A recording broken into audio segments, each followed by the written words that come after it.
davidovinet.com. Vivons ensemble votre histoire.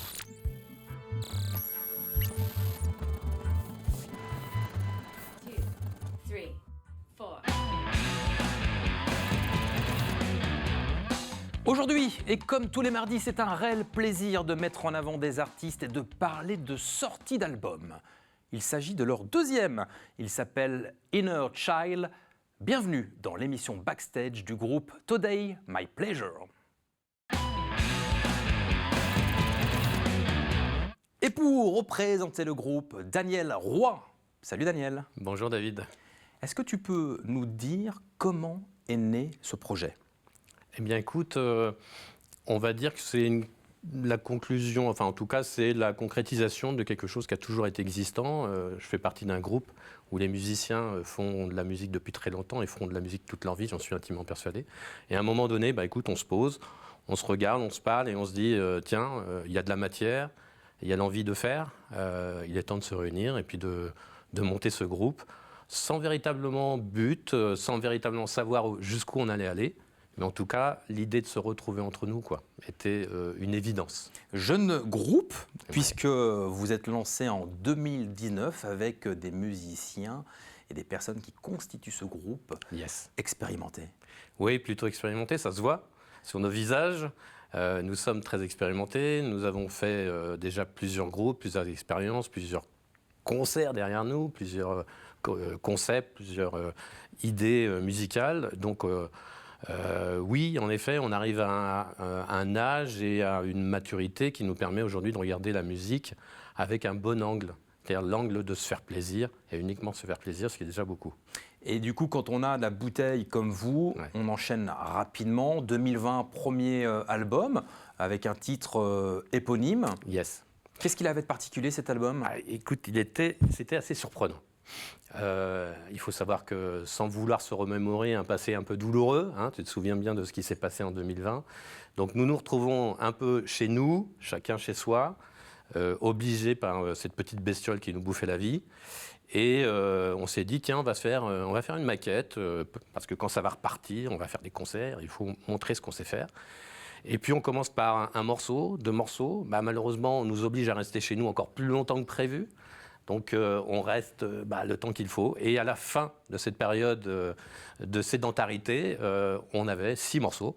Et ça s'est apparu à nous en disant, voilà, les gars, on vient de faire un album. C'est un truc de fou. Il n'était pas prévu cet album. Ce virus a été notre meilleur producteur.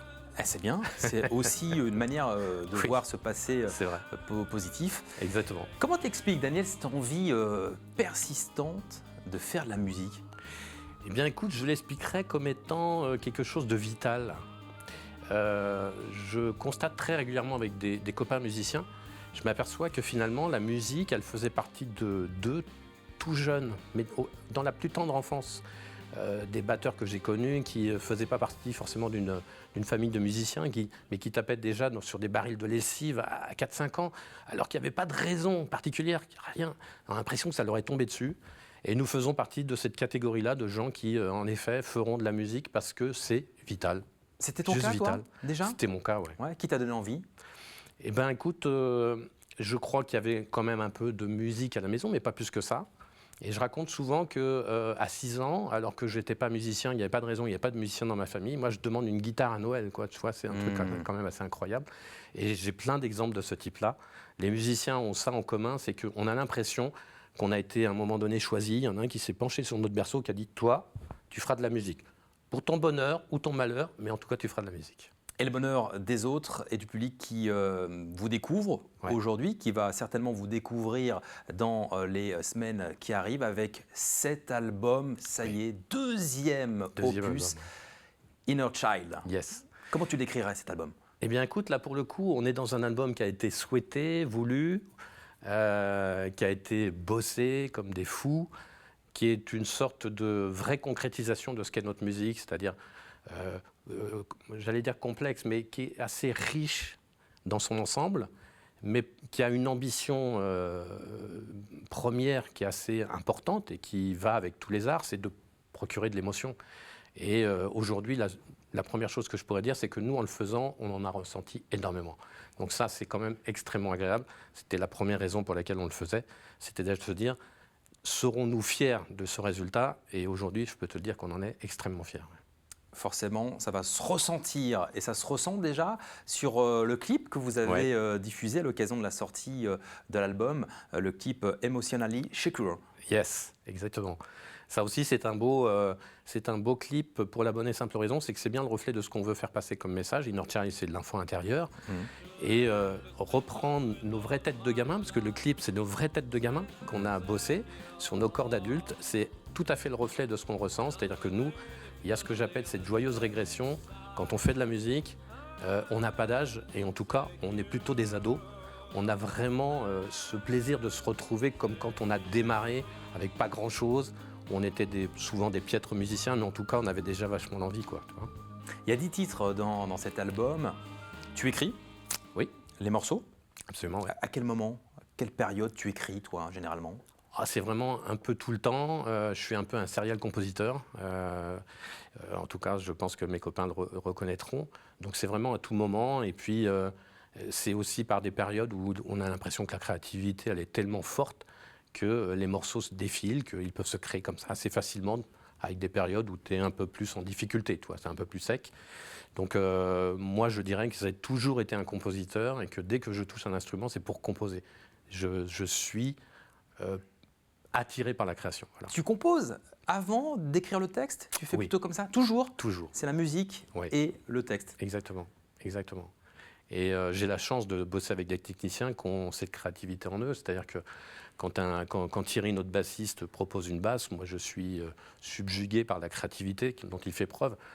Quand Flo, notre guitariste, trouve sa place dans les morceaux alors que j'ai l'impression d'avoir fait 50 pistes de guitare, je me dis mais comment il va réussir à rentrer? Non seulement il rentre, mais en plus il prend tout de suite énormément de place pour le bonheur du morceau. Donc c'est vraiment une histoire de créateur. L'expérience, quels sont les avantages d'en avoir? Eh bien écoute, je dirais qu'à l'image du clip où tu vois on a nos têtes de gosses avec les corps d'aujourd'hui, à l'inverse, pour le coup, on pourrait dire que notre tête d'adulte nous permet d'avoir des textes qui reflètent un peu ce qu'on vit, qui est quand même très orienté sur l'humanisme. En tout cas, c'est quelque chose qui nous tient énormément à cœur, dans la relation qu'on a entre nous, qui doit être saine, qui doit être enthousiasmante, qui doit être riche, qui doit être agréable, bien entendu, et gentille dans le bon sens du terme. Il doit y avoir de l'affection entre nous, et au même titre que le regard que nous avons sur notre relation avec les autres doit être de ce type-là. Nous avons cette démarche humaniste qui nous tient extrêmement à cœur. Tu parles d'humanisme, est-ce que c'est pas utopique finalement tout cela par rapport à l'actualité, par rapport à ce qu'on peut entendre autour de nous? Tu crois encore en cette possibilité de s'entendre les uns les autres? Eh bien écoute, en tout cas, si on n'essaye pas, ça va être compliqué d'y arriver. Le dialogue est toujours possible, peu importe. Moi, je crois. Enfin, il y a des événements graves pour lesquels on peut soupçonner que ça va être plus compliqué, et on en voit très très régulièrement. Mais en tout cas, au quotidien, si on ne côtoie pas les gens avec un regard un peu de confiance préalable, de sincère attention, d'empathie, ça va être compliqué de changer ce monde, en effet. Et en tout cas, c'est ce qu'on essaye de faire entre nous. On le travaille des gens au sein du groupe, pour que lorsque, par exemple, quand on fait un concert avec Today, très sincèrement, on veut que les concerts soient joyeux. On est heureux d'être là et en général, les gens qui viennent sont heureux d'être présents. Ça serait dommage que ça se termine mal quand même. Et c'est un super message en tout cas, Daniel, et on est très content de vous avoir. Merci, et ça tombe bien puisque tu n'es pas venu seul, il y a l'ensemble des membres du groupe qui vont venir nous retrouver pour interpréter le titre Deflection.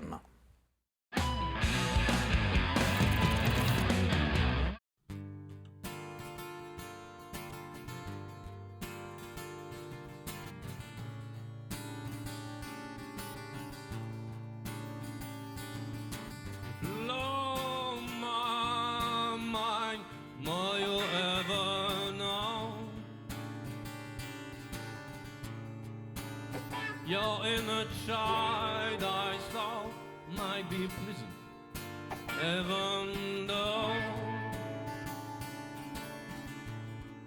danger increase just on deflection, and no one cares.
addiction.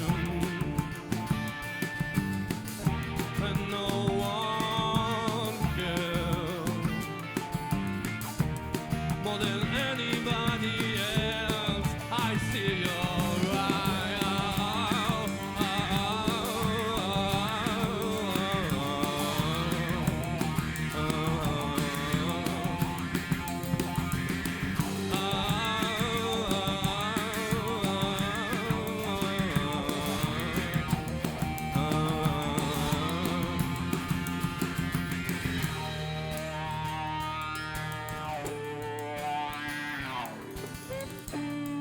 And no one cares.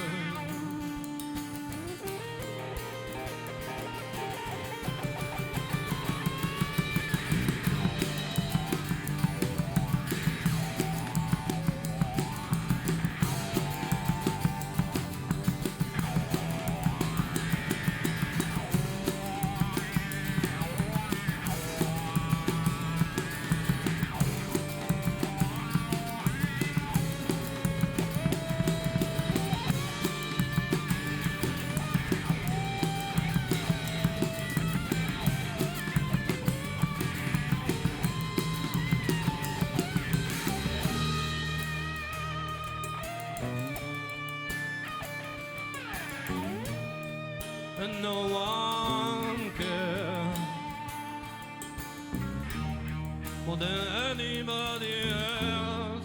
I see your eyes. Le dernier album du groupe Today My Pleasure, il s'appelle Inner Child. Daniel, présente-nous les musiciens, s'il te plaît. Avec grand plaisir. Thierry, mon ami de 30 ans, bassiste émérite de la place nantaise.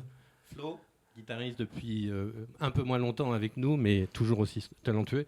Et le petit dernier, dont on est très fier, qu'il ait accepté de jouer avec nous, Roméo Loiseau, un vrai Vendéen, extrêmement talentueux. Donc voilà le groupe. Bravo, bravo messieurs, vraiment, merci infiniment pour ce moment. Où est-ce qu'on peut l'acheter cet album? Où est-ce qu'on le retrouve? Toutes les plateformes, sur notre site, vous êtes les bienvenus. Il suffit tout simplement d'aller googliser le nom Today My Pleasure. Absolument. Merci messieurs, Merci à merci toi. de nous avoir suivis et nous allons nous retrouver mardi prochain pour un nouvel épisode de Backstage. En attendant, achetez l'album de Today My Pleasure.